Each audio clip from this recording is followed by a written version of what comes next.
Page number 13 और 14 को निकाल के उस पे उसको पढ़ लेंगे। Oblique C is for correspondence. So now it was about correspondence part of the file. Now the notes or noting part of the file. Noting is an internal processing of the case. The noting sheets in the notes file shall be tagged inside the file cover at the left hand top corner so that it becomes possible to fold them backward and bring the last portion of the notes on top. And the note file should not be page numbered. अच्छा, ये जो फर्क है ना उसमें correspondence में और page noting में, कि उसको आप पेज नंबर्स नंबरिंग करते हैं और इन पे आप पैराग्राफ नंबरिंग करते हैं। यानी आपने नोट्स लिखना स्टार्ट किए जब, तो एक पैरा लिखा, दूसरा लिखा, तीसरा लिखा, para number 1, para number 2, para number 3, और जस्ट आपने पैरा लिखने के बजाय सिर्फ नंबर 1, 2, 3 इस तरह करके आप देते हैं।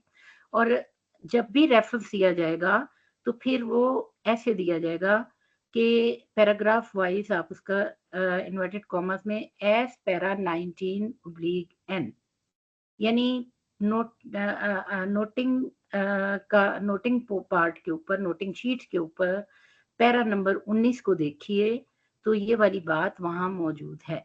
This will be the reference on noting portion.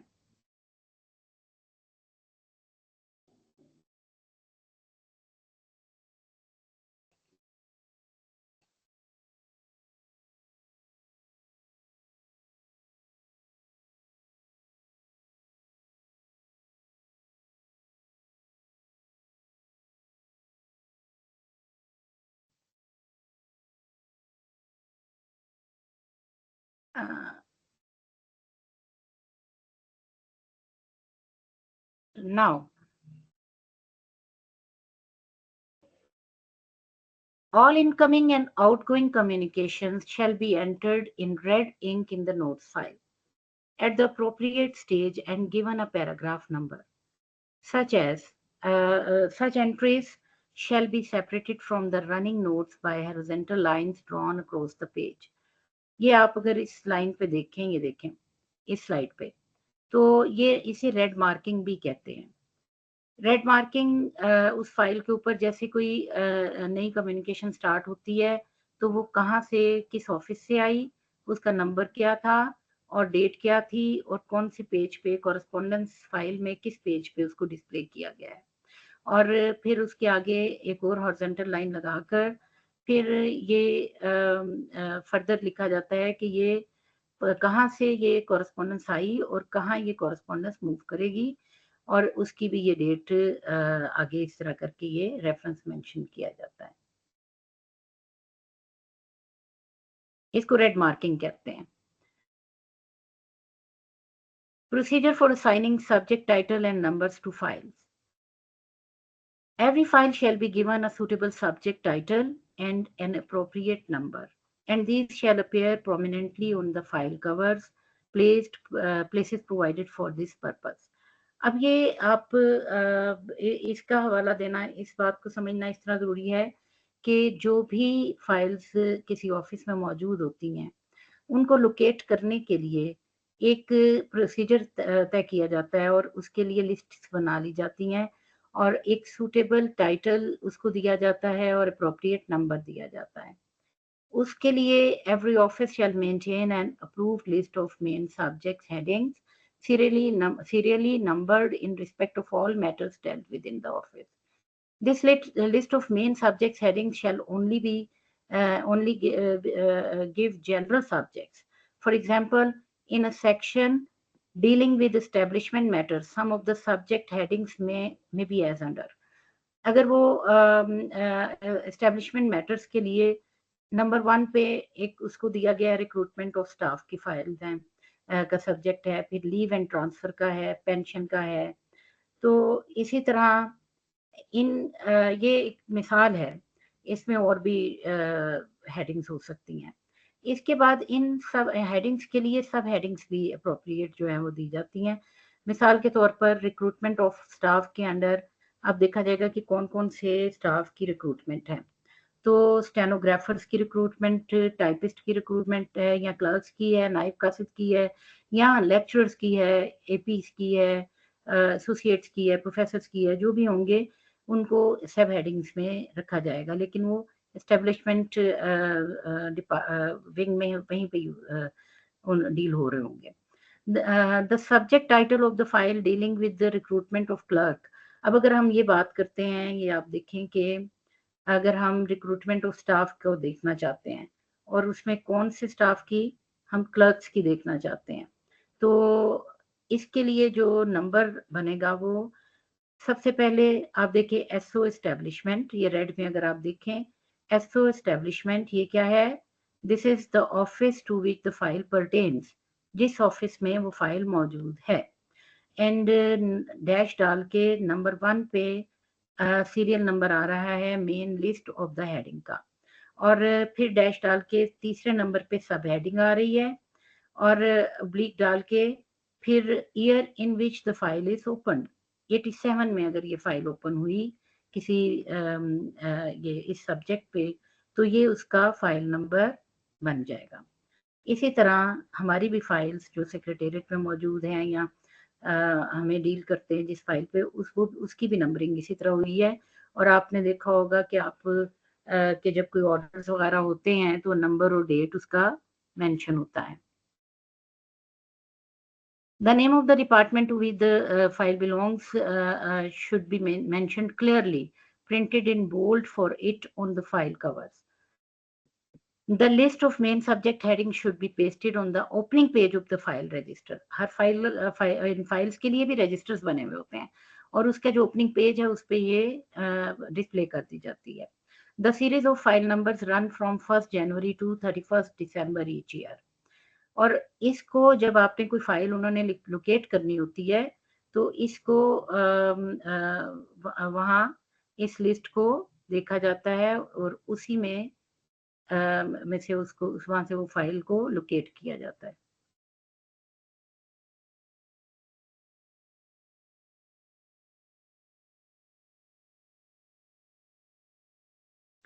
Ji. New files should, according to the above instruction, be started on the 1st January in each year. There are certain exception.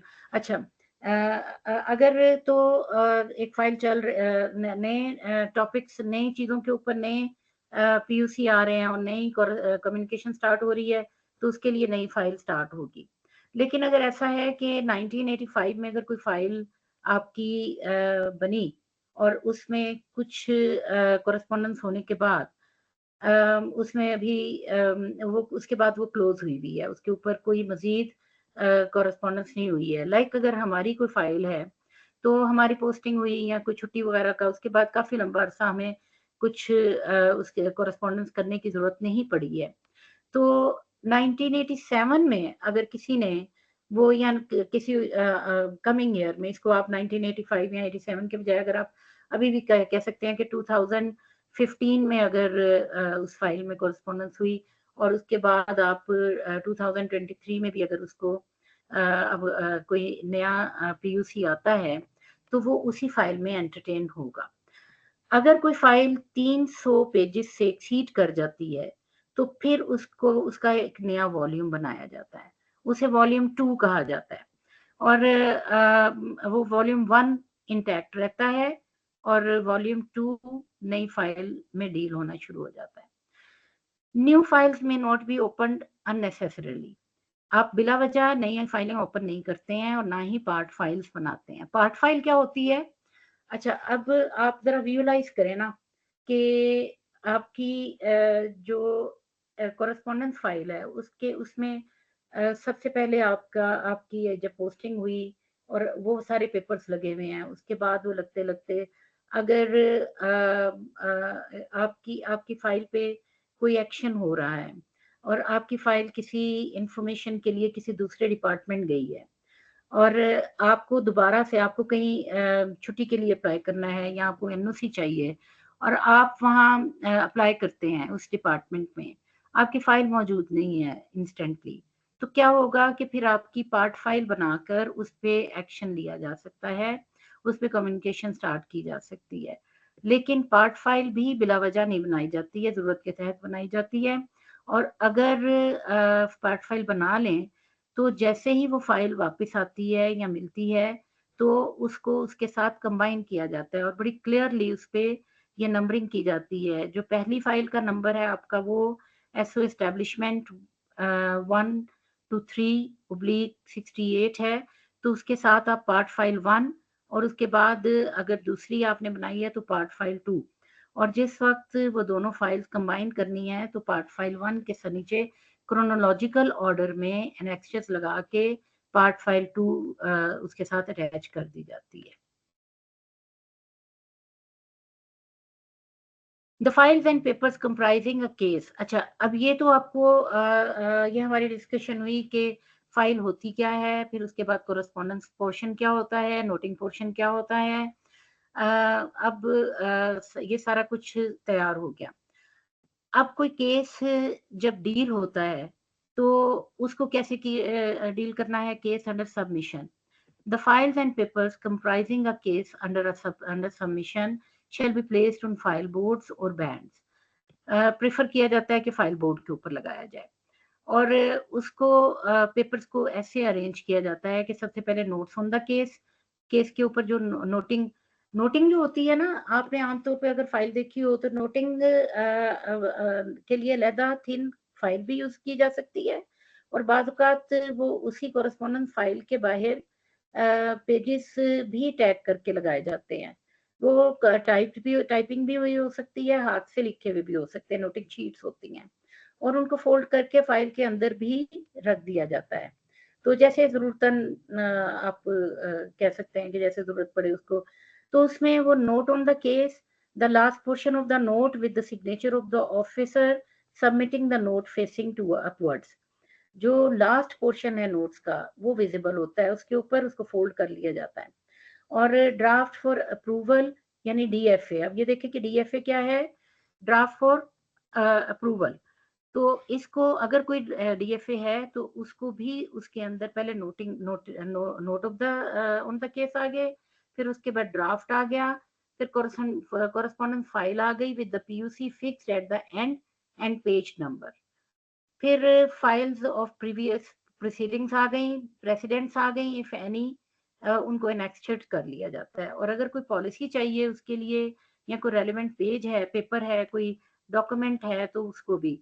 ये सब क्या है? पेपर केस किसी higher officer को submit करने से पहले की प्रिपरेशन, और इस तरीके के साथ आप फाइल को भेजते हैं और उसके ऊपर प्रॉपर्ली एनेक्स्टेड्स लगा के भेजते हैं, एनेक्स्टेड करके, ताकि जो कंसर्न्ड ऑफिसर है, जब उस फाइल को, उस पीयूसी को देखे, उस केस को देखे, तो उसको किसी भी मरहले के ऊपर उससे रेलेवेंट इंफॉर्मेशन आसानी से मुहैया हो जाए, और वो जल्द अज जल्द उस केस को निपटाने की पोजीशन में हो और उसकी फैक्चुअल पोजीशन को जान सकें।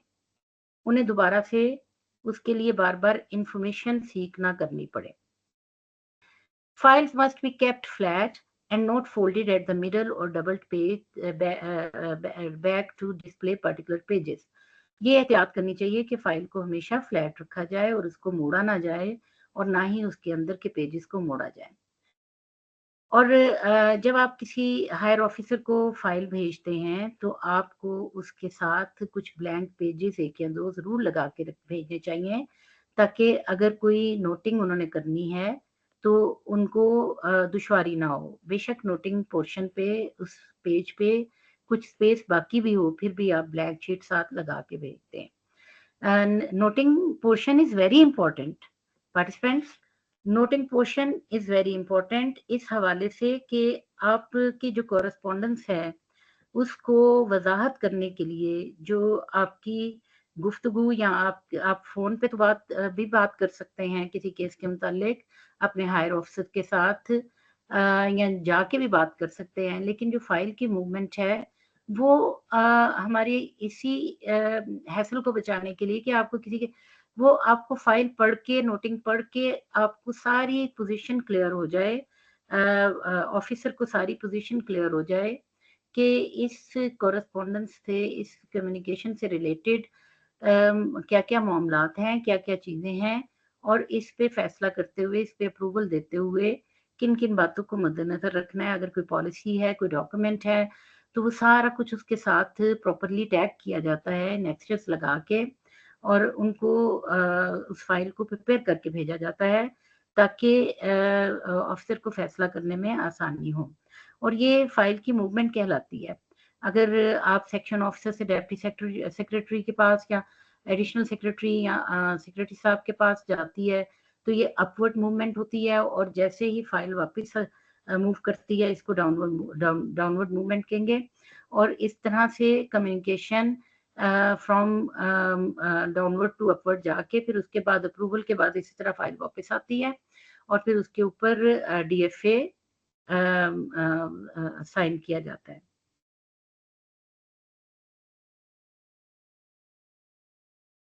अच्छा, now we come towards the treatment of priority cases and use of priority labels. अब देखें कि केस सबमिशन की तो बात हो गई। अब बाज़ औक़ात ये होता है कि कुछ केसेस ज़्यादा अहमियत के हामिल होते हैं, उनमें टाइम कंस्ट्रेंट होता है, कोई अहम बात होती है, और जिसको आप ज़ुबानी तो नहीं बता सकते, तो आपने उसके लिए प्रायोरिटी ट्रीटमेंट रखा हुआ होता है। The use of priority labels shall be strictly restricted to cases where they are absolutely necessary. Utmost care should be exercised in the gradation of references and priority labels, and they must not be used they should be used indiscriminately. यानी हमने discrimination नहीं करनी है। किसी भी officer ने ज़ाती पसंद या नापसंद या ज़रूरत के तहत या अपनी राय के तहत किसी फाइल को ज़रूरी करार नहीं देना है। इसके लिए भी सर्टेन इंस्ट्रक्शंस हैं, सर्टेन रूल्स हैं, और टाइम कंस्ट्रेंट बहुत अहम एक बात है। तो उस सारी के तहत ये लेबल्स लगाए जाते हैं, और ये लेबल टॉप बाइंडर के ऊपर लगाए जाते हैं of the file board, left side के ऊपर। और उसके अलावा ये है कि अगर particular priority has been given to a file, एक दफ़ा आपने उसको प्रायोरिटाइज़ कर दिया है, तो ऐसा नहीं है कि वो हमेशा के लिए प्रायोरिटाइज़ हो गई। अगर किसी स्टेज पे किसी भी ऑफिसर के पास उनको ये रियलाइज़ होता है कि अब इस फाइल को इतना प्रायोरिटाइज़ करने की ज़रूरत नहीं है, या इसके ऊपर जो एक्शन लेना था, वो उसकी प्रायोरिटी को रिमूव भी कर सकते हैं, करेक्ट की भी कर सकते हैं, और उसको चेंज भी कर सकते हैं appropriately.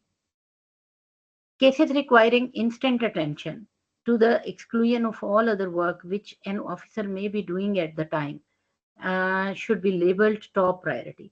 अच्छा, अब आप देखें कि टॉप प्रायोरिटी केसेस जो हैं, वो अगर ऑफिसर समझता है, जो फाइल को फॉरवर्ड कर रहा है, वो समझता है कि इस फाइल की, इस कॉरेस्पॉन्डेंस की अहमियत इतनी ज़्यादा है कि इसको हमें फौरी तौर पर डील करना है, तो उसे टॉप प्रायोरिटी का लेबल लगाने के बाद ऑफिसर की रेजिडेंस पे भी भेजा जा सकता है, और इसको इसी तरह इसको छुट्टियों में भी भेजा जा सकता है, और जो भी लेके जाता है कैरियर, वो उसको बाज़ औक़ात ये होता है कि वो ऑफिसर उसको डील करने के बाद उसी तरह उसे वापस भी भेज देते हैं।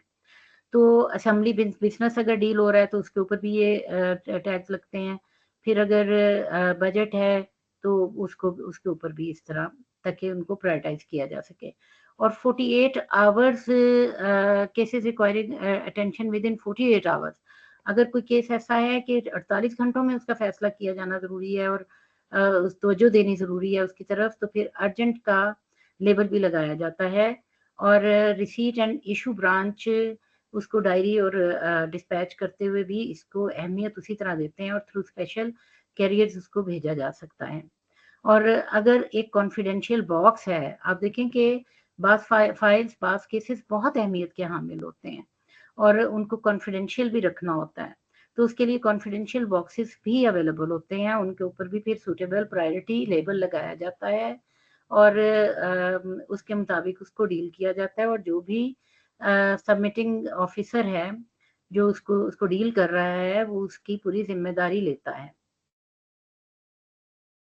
So participants, this was about file type parts of file, and what is correspondence file and what is noting file, and how to submit a case, and how to prioritize the cases, numbering कैसे की जाती है, ये ना सिर्फ secretariat में बल्कि director office में, डीपीआई ऑफिस में, कॉलेजेस में, हर लेवल पे, मिनिस्ट्रीज में, हर जगह इसी तरह फाइल्स को इन्हीं इंस्ट्रक्शंस के तहत डील किया जाता है।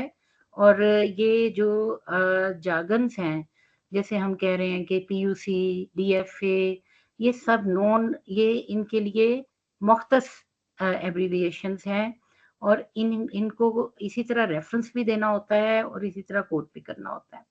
अब आगे हम बात करते हैं ऑफिशियल डाक in drafting and noting on cases. अब कुछ तो हमने ड्राफ्ट नोटिंग और ड्राफ्टिंग के बारे में बात की है, लेकिन अभी हम बात करेंगे कि ऑफिशियल डाक होती क्या है और इसको कैसे डील करते हैं। तो एक्नॉलेजमेंट ऑफ डाक, डाक देखिए, एक लेटर आया किसी इदारे के अंदर, तो किसी ऑफिस के अंदर, अब वो बाय हैंड भी आ सकता है और बाय किसी सर्विस के जरिए भी आ सकता है। उसको आपने डील करना है। डील कैसे करना है कि उसके ऊपर आपने उस दफ्तर ने एक्शन लेना है। तो उसके लिए जो तरीक़ेकार इख्तियार किया जाता है उसमें, the clerk should acknowledge a receipt of all types of डाक डिलीवर्ड बाय हैंड और बाय कोरियर और किसी मेल के ज़रिए, गिविंग हिज फुल सिग्नेचर। ये देखेंगे, नोटेबल बात ये है कि वो अपने पूरे साइन करेगा, डेजिग्नेशन लिखेगा और डेट ऑफ रिसीट लिखेगा। और he will also receive all communications intended for the office and pass them to the immediately to the officer in charge. जो भी ऑफिसर इंचार्ज है उस तक वो, अगर कोई टेलीफोनिक कम्युनिकेशन है या वर्बल कम्युनिकेशन है, वो भी सारी पहुंचाने का वो जिम्मेदार है। ऑल कवर्स सील्ड और address to officer by name should be sent unopened. अगर कोई सील्ड है, बंद है, तो वो अनओपन्ड उस ऑफिसर तक पहुंचेंगे। और या फिर उस ऑफिसर का कोई ऑथराइज स्टाफ है, तो जो उसने इन राइटिंग उसको ऑथराइज किया हुआ है, तो वो उनको खोलेगा और उनके ऊपर फिर एक्शन लिया जाएगा। डायरी डिस्पैच क्या होता है?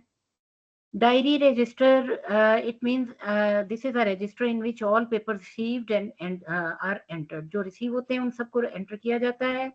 Receipt clerk submits the receipts once daily to the appropriate section officer or superintendent. The clerk, after entering all receipts of the section in diary register, may place them on relevant files or open a new file. देखें, ये है आगाज।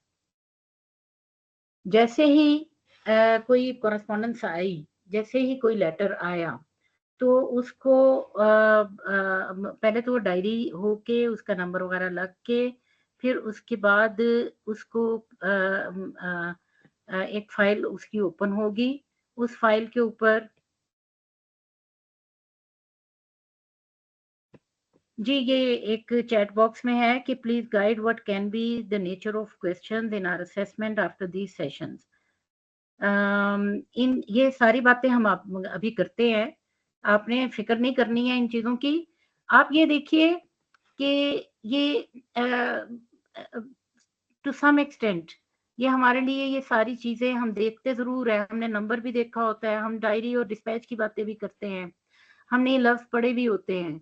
लेकिन बाज़ औक़ात हमें इनके बारे में इन्फॉर्मेशन लेने का वक़्त नहीं मिलता, ना हमारा उनसे वास्ता पड़ा होता है। बहुत से ऐसे लोग होंगे जिनका कभी भी किसी ऑफ़िशियल टास्क के साथ इस तरह वास्ता नहीं पड़ा होगा, सारे अपनी फ़ाइल वग़ैरह देखने के, तो हम उसको गुज़ार जाते हैं। लेकिन अब जब आप ग्रेड 20 की, आप माशाल्लाह सब ग्रेड 20 की के लिए आप ये ट्रेनिंग ले रहे हैं ना, तो जैसे ही आप अभी भी आप में से कई लोग कर रहे होंगे, एडमिनिस्ट्रेटिव पोस्ट पे काम कर रहे होंगे, लेकिन ग्रेड 20 में जाने के बाद ज़्यादातर आप में से प्रिंसिपलशिप भी और एडमिनिस्ट्रेटिव वाइस प्रिंसिपलशिप या एडमिनिस्ट्रेटिव पोस्ट के ऊपर भी काम करेंगे। तो ये चीज़ें आपको हेल्प आउट करती हैं, आपको अंडरस्टैंडिंग देती हैं। और मुझे आप सच-सच बताएँ, हमने कभी इन मैनुअल्स को पढ़ने की कोशिश की जिनमें हमारे लिए इंस्ट्रक्शंस आती हैं? और बड़ी क्लियर, बड़ी, हम दूसरों से पूछते रहते हैं। हम पूछते हैं कि जी फलां लीव क्या है, फलां रूल क्या है, लेकिन हम बहुत रेयरली इन डॉक्यूमेंट्स को पढ़ते हैं। तो चलें, आज ये मौका मिल रहा है कि हम इन डॉक्यूमेंट से रिलेटेड बातचीत कर रहे हैं और उसके बारे में हम जान रहे हैं। तो ये भी हम देखेंगे कि क्वेश्चंस किस तरह के आएँगे, ये भी बड़ी ज़रूरी बात है। तो बस ये थोड़ा-सा आपको मैं मुकम्मल कर लूँ, क्योंकि इन्फॉर्मेशन काफ़ी ज़्यादा थी, उसको फ़िल्टर करके भी आपको देते-देते काफ़ी ज़्यादा स्लाइड्स हैं, तो मैं चाहती हूँ ये सारी इन्फॉर्मेशन आप तक प्रॉपर्ली पहुँच जाए। अब any action is initiated, I am coming towards the slide, which is diary. Any action is initiated on any receipt only after such receipts have been entered in this section diary. देखें, बगैर diary किए हुए कभी भी कोई भी letter उसको उस पे कम्युनिकेशन स्टार्ट नहीं होनी चाहिए, क्योंकि ये एक रेफरेंस है। आपको पता है कि बाज़ औक़ात क्या होता है कि कोई पेपर निकाल लिया जाता है, बैड इंटेंशन से भी हो सकता है, गलती से भी हो सकता है। तो हमें नहीं पता चलता कि वो ज़रूरी नैयत का भी हो सकता है। तो डायरी रजिस्टर हमें बताता है कि ये वाला पेपर कब आया था और कहाँ से आया था, कहाँ पहुँचाया गया है और इसे कहाँ लोकेट किया जा सकता है। तो ये सारी इन्फॉर्मेशन बहुत ज़रूरी है और डायरी होने के बाद वो सेक्शन में जाता है और फिर उसके बाद वहाँ पे वो डील होता है। The clerk shall affix the section or college stamp on each receipt.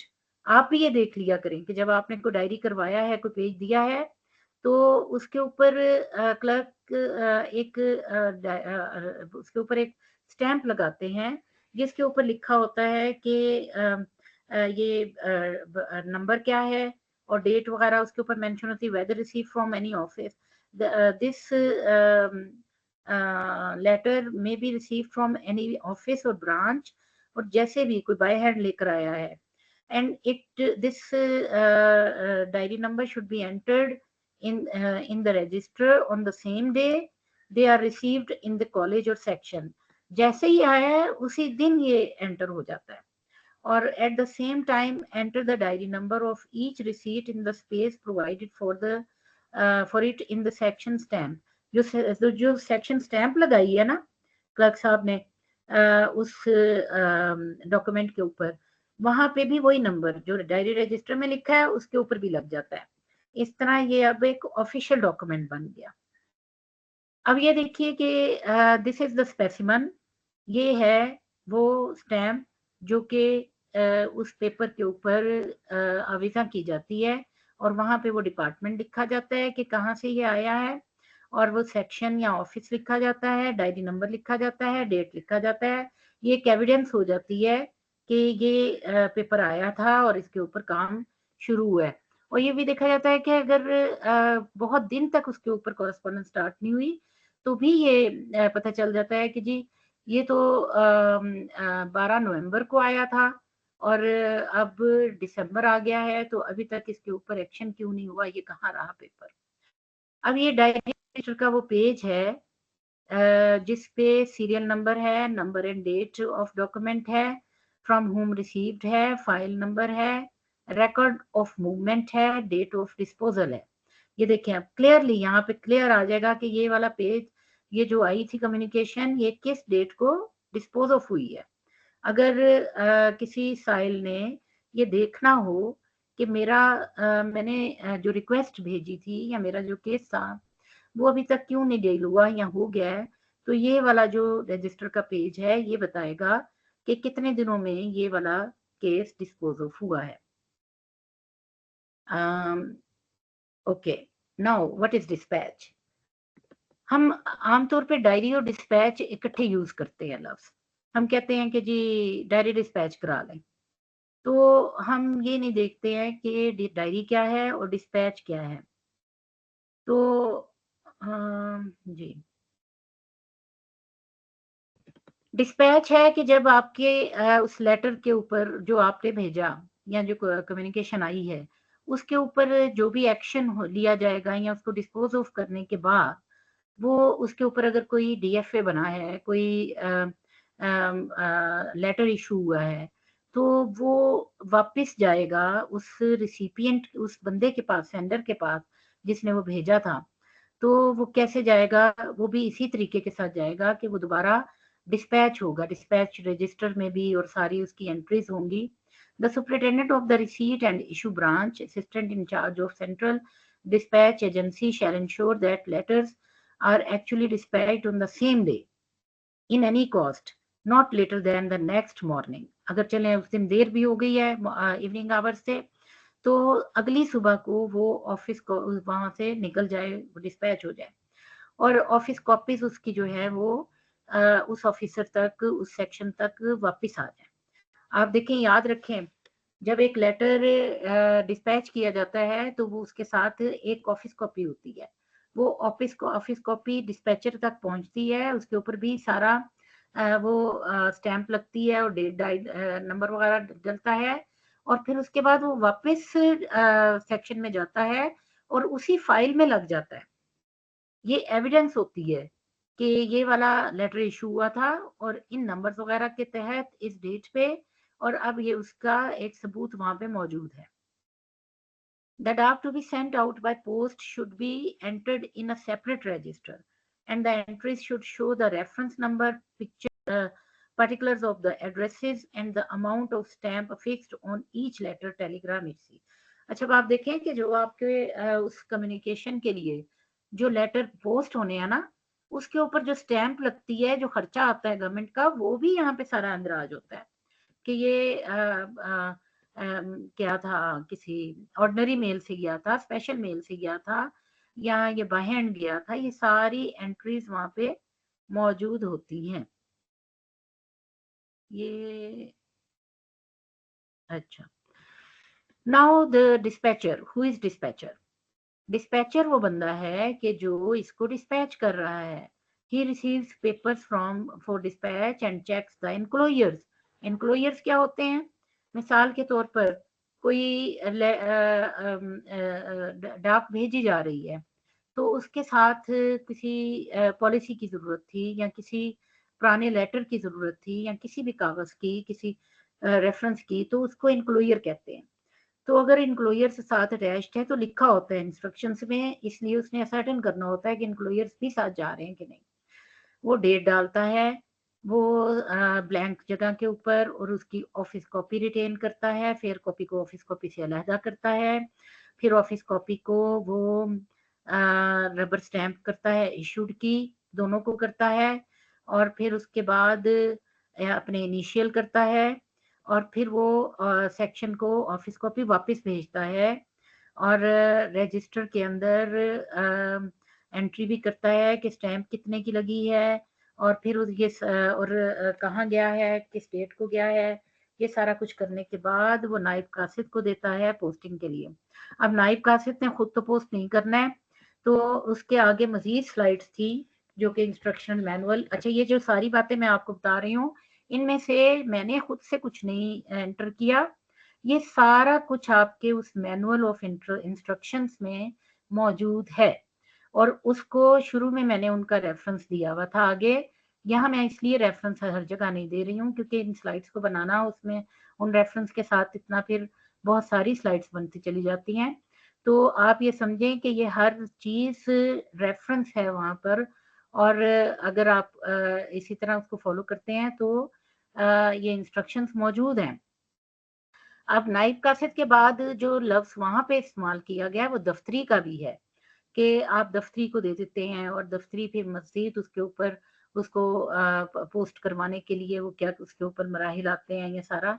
तो ये सारी मजीद इसके आगे डिटेल्स हैं, लेकिन यहाँ तक भी हमारा जानना बहुत जरूरी है कि हम नाइब कासिद तक पहुंचने के बाद फर्दर जो उसके ऊपर होगा वो अलहदा मराहिल हैं। अच्छा, नोटिंग ऑन केसेस। अब ये डायरी डिस्पैच की भी बात हो गई। अब आप देखें, अगर आप तरतीब से देखें, फाइल आपको पता चल गया कि फाइल क्या थी, उसके बाद उसके पार्ट्स पता चल गए, फिर उसके बाद आपको पता चला कि कॉरेस्पॉन्डेंस पोर्शन के अंदर क्या क्या होता है, फिर आपको पता चला कि नोटिंग पोर्शन के अंदर क्या क्या होता है, फिर उसके बाद आपको यहाँ तक पहुंचने के बाद फिर आपने देखा कि केस सबमिट कैसे करते हैं, केस सबमिशन का आ गया, फिर उसके बाद ये कि आप डायरी और डिस्पैच कैसे होता है। अब है कि नोटिंग कैसे होती है केसेस के ऊपर। अब आपको देख के नोट्स का पता तो है, लेकिन नोट्स नोट्स नोटिंग करना एक अलहदा प्रोसीजर है और ये सारा उसको आप इस तरह नहीं लिख सकते कि आम राइटिंग नहीं है वो, कि हम एक डिटेल्स लिखते जाते हैं, उसके लिए भी सर्टेन रूल्स हैं और उनको फॉलो करना बहुत ज़रूरी है। Notes shall ordinarily be recorded on cases which are to be put up to higher officers for orders.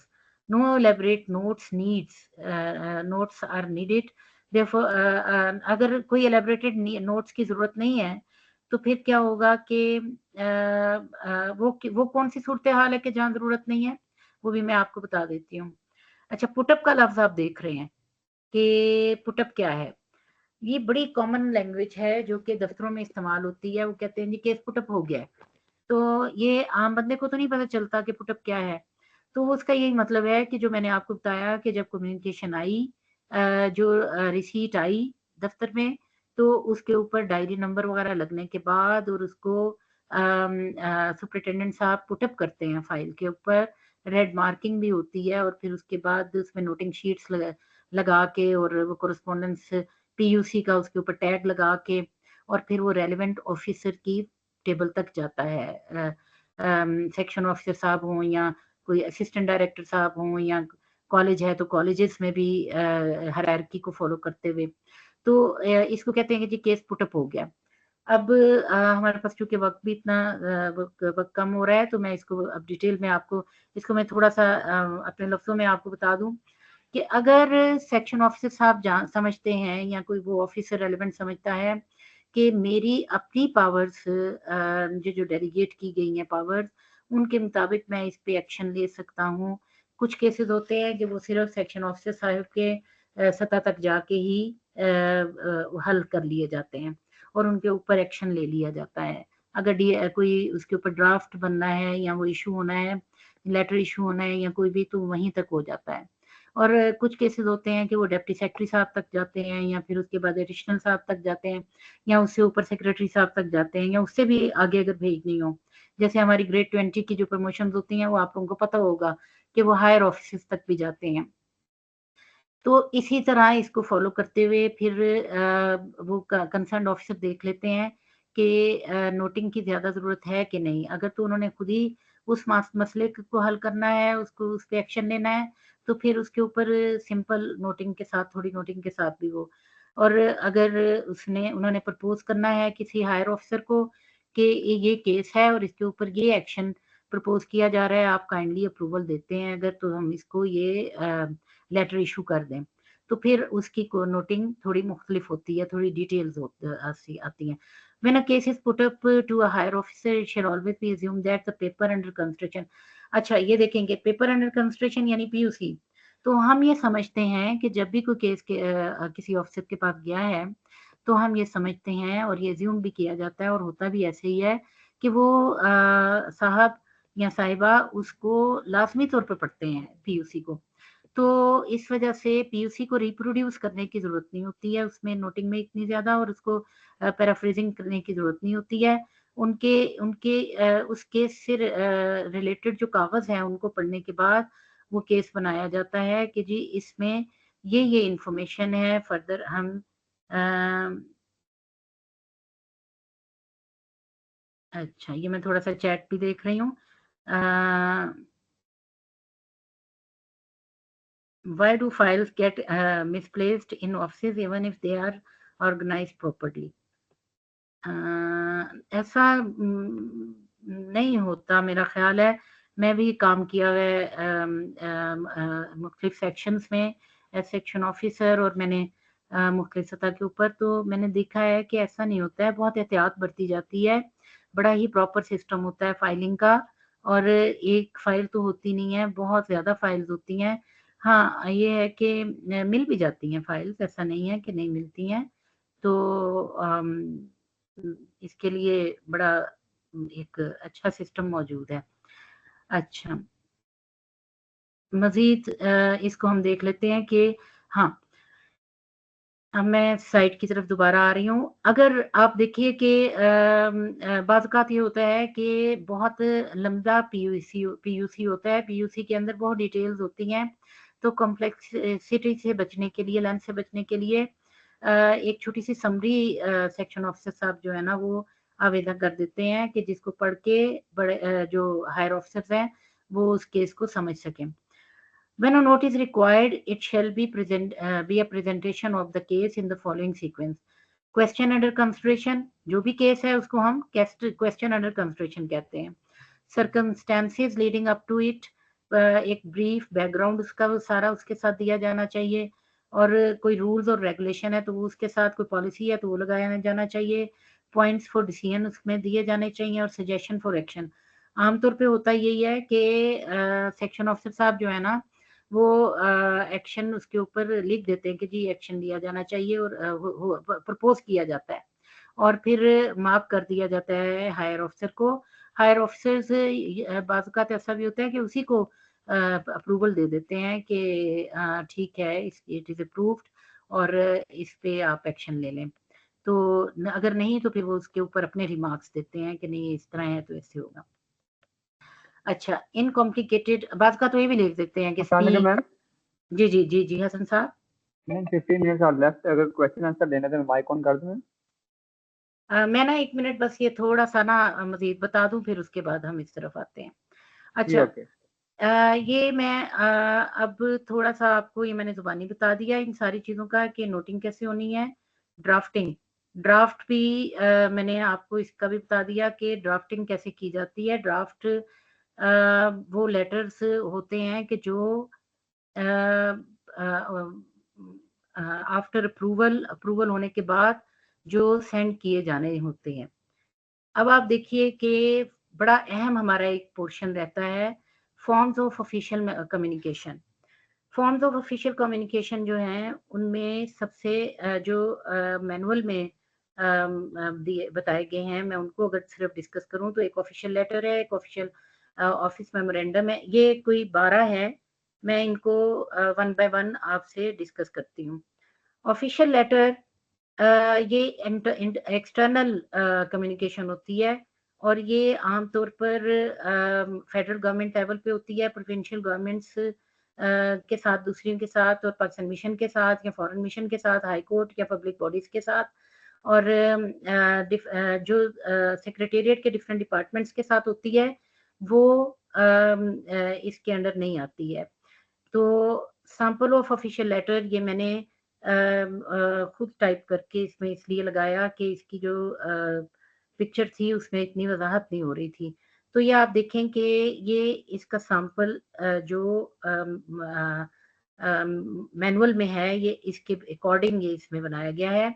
इसमें आम लेटर की तरह यहाँ देखें कि नंबर और नंबर्स वगैरह भी हैं, और ये लेटर हेड है, और ये इसमें जो खासियत है इसमें फ्रॉम एंड टू यानी सेंडर और एड्रेस ही दोनों का को एड्रेस किया जाता है। सब्जेक्ट होता है, बॉडी होती है, और सब्सक्रिप्शन आ जाती है, कैसे सब्सक्रिप्शन आएगी वो भी, और नीचे एंडोर्समेंट। ये सारी डिटेल इसमें मौजूद है। फिर ऑफिस मेमोरेंडम जो कि सबसे ज़्यादा इस्तेमाल किया जाता है मुख्तलिफ महकमों के दरमियान, मुख्तलिफ डिपार्टमेंट्स के दरमियान, जो हम सबसे ज़्यादा यूज़ करते हैं, दैट इज़ ऑफिस मेमोरेंडम, जिसे मेमो भी कहा जाता है। तो ये मेमो ये कॉरेस्पॉन्डेंस डिफरेंट सेक्रेटेरिएट डिपार्टमेंट्स के दरमियान और मुख्तलिफ ऑफिस के दरमियान, कॉलेजेस में भी मुख्तलिफ डिपार्टमेंट्स के दरमियान, और इस तरह ये होता है। फिर ये इसका मेमो का जो सैंपल है इसमें आप देखिए कि लेटर हेड उसी तरह आ रहा है, लेकिन थोड़ा सा फ़र्क है, इसमें फ्रॉम नहीं है और सेंडर का एड्रेस नहीं है। फिर उसके बाद रेफरेंस नंबर है, टेक्स्ट आ जाता है, सिग्नेचर में भी यहाँ पे जो सेंडर है उसके लिए कोई सब्सक्रिप्शन नहीं है, एंडोर्समेंट उसी तरह आ रही है। फिर डेमी ऑफिशियल लेटर आ जाता है। डेमी ऑफिशियल लेटर जो होता है वो आमतौर पर दो हम रैंक, एक ही रैंक के ऑफिसर्स के दरमियान अनऑफिशियल ऑफिशियल होती है, लेकिन सेमी ऑफिशियल आप कह सकते हैं, और थोड़ी इनफॉर्मल कॉरेस्पॉन्डेंस होती है। ये किन सूरत हाल के अंदर होती है, अगर कोई सीक्रेसी हो, ये देखें आप, एक्सट्रीम सीक्रेसी हो, या सर्टेन केसेस जिनमें आप अपने पर्सनल नेचर के कोई केसेस हों, या आप किसी से कोई इंफॉर्मेशन गैदर करना चाह रहे हैं, फिर उसके अंदर आप थोड़ा सा इनफॉर्मल हो जाते हैं। अगर आपके सैल्यूटेशन का तो आपको पता ही है ना, उसके मुताबिक ये सैल्यूटेशन चेंज हो जाती है। फिर उसके बाद यूओ लेटर है, अनऑफिशियल रेफरेंस और यूओ लेटर। अनऑफिशियल रेफरेंस जो है वो अगर कोई फाइल किसी दूसरे डिपार्टमेंट में भेजी जा रही है तो उसके साथ अनऑफिशियल लेटर ऐसे बना हुआ ये उसके साथ भेजा जाता है। फिर ऑफिस ऑर्डर है। ऑफिस ऑर्डर से आप सब वाकिफ हैं कि आप जो आपके कॉलेजेस में भी आपके प्रिंसिपल साहिबा भी अगर कोई ऑफिस ऑर्डर बनाती हैं तो ये ऑफिस ऑर्डर इस नोयत का होता है, ये इसको। फिर नोटिफिकेशन। नोटिफिकेशन आपको पता है कि जिससे हमारी प्रमोशन के भी अभी जब आप ग्रेड 20 में प्रमोट होंगे इंशाल्लाह तो फिर आपका एक नोटिफिकेशन निकलेगा और वो भी इसी नोयत का होगा। ये उसका सैंपल है नोटिफिकेशन का। एंडोर्समेंट, आप कहते हैं कि जी कॉपीज एंडोर्स हुई हैं कि नहीं हुई, तो ये एंडोर्समेंट्स के लिए कि ये एंडोर्समेंट कैसे की जाती है, एंडोर्समेंट की भी ये सैंपल मैंने यहाँ डिस्प्ले किया है। ये है प्रेस कम्युनिकी। जैसे बुके होता है ना वैसे इसे कम्युनिके बोला जाता है। ये प्रेस नोट अगर कोई प्रेस में भेजा जाए कोई चीज गवर्नमेंट भेजे तो उसका ये फॉर्मेट है। एप्लीकेशन जो सबसे ज्यादा इस्तेमाल होने वाला है आप लोगों के लिए भी हमारे लिए भी वो एप्लीकेशन है। और एप्लीकेशन में ऑफिशियल से डेजिग्नेशन ऑफ द एड्रेसी आती है, सैल्यूटेशन आती है, सब्जेक्ट आता है, मेन टेक्स्ट आती है और सब्सक्रिप्शन आती है, name and address with date आता है। ये है उसका सैंपल। फिर है इनविटेशन लेटर। अगर कोई कॉलेज या कोई इदारा किसी को कोई इनविटेशन भेजता है तो उसका ये ऑफिशियल फॉर्मेट है। एंड ईमेल्स, अच्छा जो मैंने पहले भी आपको बताया कि अब कम्युनिकेशन अब लेटर्स ईमेल्स के जरिए और अभी सेंड किए जाते हैं। ईमेल इलेक्ट्रॉनिक मेल है और उसको ऑफिशियल फॉर्मेट भी हमें फॉलो करना होता है। फिर EFOAS यानी ई filing and office automation system जो 2023 के मैनुअल में इस्तेमाल हुआ है वो ये है कि ई फाइलिंग जो है वो PITB के अंडर ये की गई है और ई फाइल्स बनाई जाती हैं और उसके लिए अगर कोई इंफॉर्मेशन चाहिए हो या कुछ भी तो वो आपको PITB प्रोवाइड करता है और these are the abbreviations used for noting. Thank you, thank you very much. Now you can open for questions, please.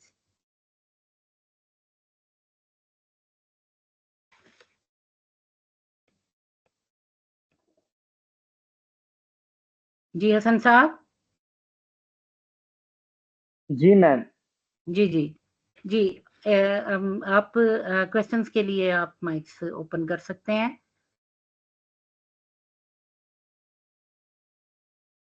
Hello Hasan साहब। जी मैम मैं कर रहा हूँ माइक लाओ। जी जी जी। अच्छा यहाँ पे एक मेरे रिस्पेक्टेड पार्टिसिपेंट ने लिखा है they should be a detail separate session on official correspondence. जी इस्लामिक डिपार्टमेंट माइक अलाउ कर दिए मैंने, प्लीज अपने माइक अनम्यूट कर लें वन बाय वन प्लीज। अस्सलाम वालेकुम मैम। वालेकुम अस्सलाम। Thank you so much ma'am, I really appreciate the detailed lecture. बहुत सारी चीजें हमारे लिए तो बिल्कुल we are technically illiterate with these terms.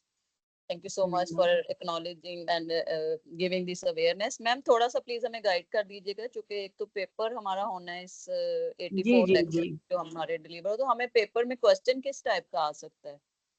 जी सबसे पहले तो आपका शुक्रिया, आपने अप्रिशिएट किया। तो चूंकि इन्फॉर्मेशन बहुत ज़्यादा थी इसमें इसलिए मैं बगैर रुके हुए और ज़्यादातर चैट बॉक्स को देखे हुए बगैर ही इसको करती गई ताकि आप तक सारी इन्फॉर्मेशन।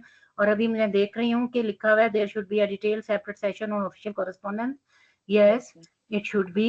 लेकिन वही जाहिर सी बात है कि इतने टॉपिक्स हैं और इंतजामिया ने सारी चीज़ों को देखना होता है तो कोशिश की है कि इसमें इंफॉर्मेशन आपको सारी मिल जाए। अच्छा अब आपके पेपर के हवाले से मैडम सबसे पहले तो ये है कि आपको टेक्निकल टर्म्स जो है ना वो सारी की सारी ये आपके लिए वैसे भी यूजफुल होंगी अगर आप इनको याद कर लेते हैं। एब्रीविएशंस आपको पता है कि ऑब्जेक्टिव टाइप पेपर्स के लिए एब्रीविएशंस बहुत अहम होती हैं। तो आपने देखा होगा कि इसमें बहुत सी टेक्निकल टर्म्स हैं जो कि सिर्फ किसी एक इदारे ने नहीं बनाई हुई बल्कि ये तमाम इदारों के लिए बनी हुई हैं।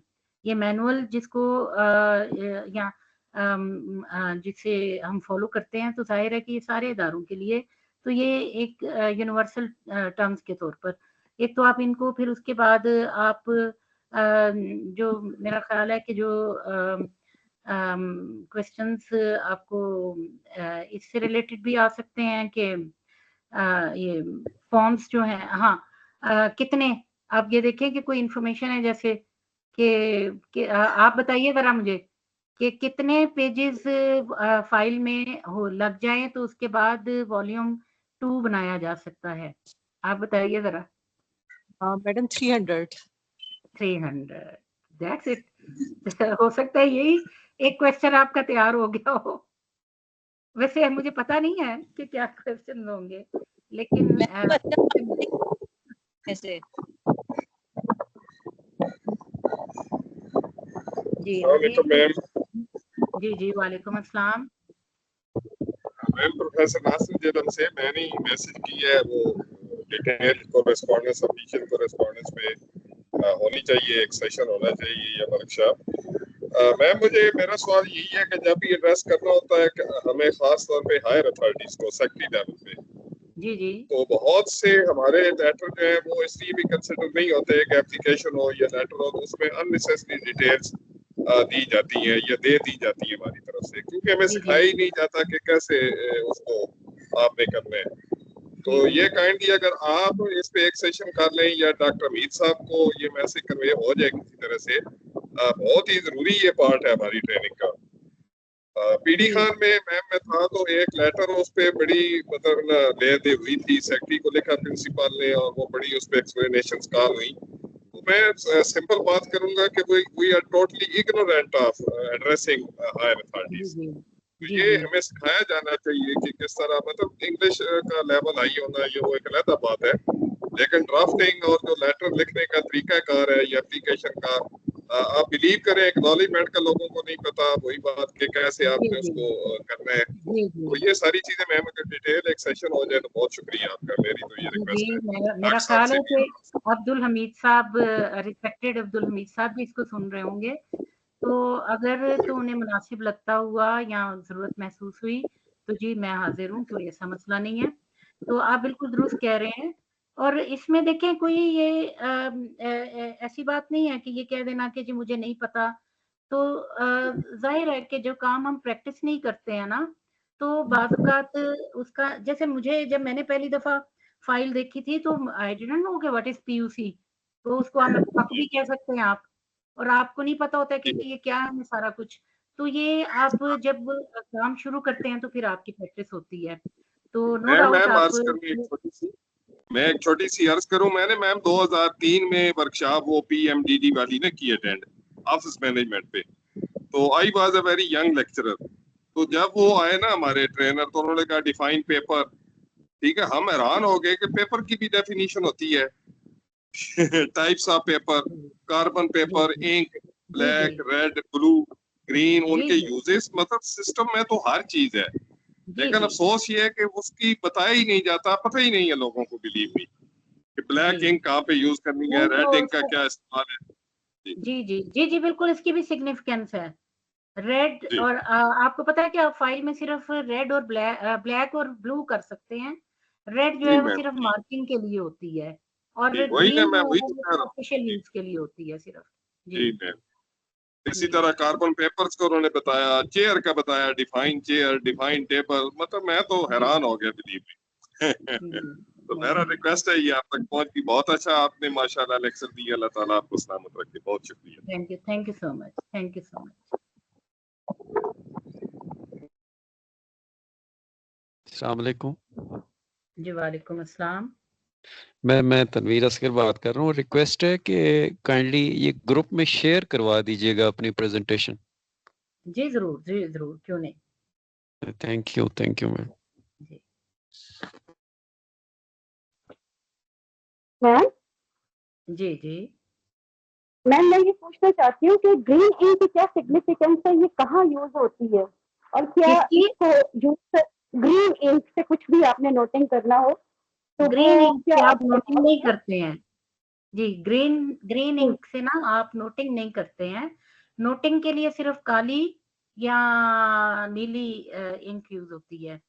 तो आप ग्रीन इंक मैंने जैसे पहले भी कहा, आपने देखा होगा कि आपकी प्रिंसिपल साहिबा ग्रीन इंक के साथ सर्टेन रिमार्क्स वगैरह, वो सर्टेन जो उन्होंने वो करना होता है काम और सिग्नेचर्स वो करते हैं। इसी तरह ये मिनिस्टर्स के लिए और ये मिनिस्ट्रीज के लिए मुख्तलिफ ये नोटिंग के लिए नहीं यूज होती ग्रीन इंक कभी भी, ना रेड और ना ग्रीन। फिर अलाउड करने के लिए होता है, फॉरवर्ड करने के लिए होती है ग्रीन नहीं इंक नहीं यूज, किसके नहीं, मैं लिए? आपको बता रही हूँ ना कि ये नोटिंग जो होती है ना, नोटिंग किसी भी फाइल के ऊपर एक नोटिंग पोर्शन होता है, नोट फाइल्स बनती हैं, वो वहां पे आपने ग्रीन इंक यूज नहीं करनी है। ग्रीन इंक जो है ठीक वो है, स्पेसिफाइड ऑफिसर्स ही यूज कर सकते हैं और स्पेसिफाइड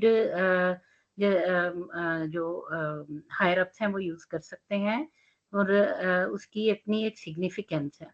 वो यहाँ अब इस जी वक्त उसके बारे में बताने के लिए इतना एक तो वक्त भी नहीं और सारा, लेकिन ये आपको मैं बता रही हूँ कि नोटिंग में ग्रीन इंक यूज नहीं होती है। ठीक है मैम, ठीक है, थैंक यू सो मच। जी मजीद participants, I am very happy. मुझे बहुत ही एक तो आखिरी सेशन है और मुझे अंदाजा नहीं था कि आप लोगों को ये सारी बातें अच्छी भी लगी हैं और ज़रूरत भी महसूस हो रही है। मेरा ख्याल था कि आप इसे ऑफिशियल नोयत की गुफ्तगू समझ रहे होंगे, लेकिन ऐसा ही है कि हमें लिखना, हमें अपना पॉइंट ऑफ व्यू पहुंचाना ऑफिसर्स तक और उसका तरीक़ेकार आना बड़ा ज़रूरी है। ज़्यादातर हम इन चीज़ों से ही अवॉइड कर जाते हैं कि हम लिख के कैसे दें। तो उसके लिए देखें लेटर में जो सैल्यूटेशन होती है, अब देखिए सैल्यूटेशन है क्या? ये सैल्यूट से है, यानी हमने कहाँ सर यूज़ करना है, कहाँ डियर सर यूज़ करना है, कहाँ हमने किस लहजे में बात करनी है, इस सब के लिए रूल्स हैं। इस सब के लिए बताया गया हुआ है कि हमने उसमें ऑफिशियल लेटर में कौन सी सैल्यूटेशन यूज करनी है, हमने डेमी ऑफिशियल में कौन सी करनी है, हमने मेमो में कौन सी करनी है। अब मेरा अस्सलाम ख्याल है वालेकुम कि जी जी वालेकुम अस्सलाम। मैम, वाइंड अप कीजिएगा प्लीज, जी वाइंड अप कीजिएगा ma'am please. Wind up, it's wind up, मेरी तरफ से वाइंड अप है हसन साहब। बहुत शुक्रिया आप सब पार्टिसिपेंट्स का और आपका हसन साहब फॉर योर फैसिलिटेशन। शुरू में थोड़ा सा मेरा माइक का थोड़ा सा इशू हुआ था, इसलिए मुझे नो ज्वाइन इशू मैम, करने में कोई इशू थोड़ा नहीं है। सा। Thank you so much, thank you so much.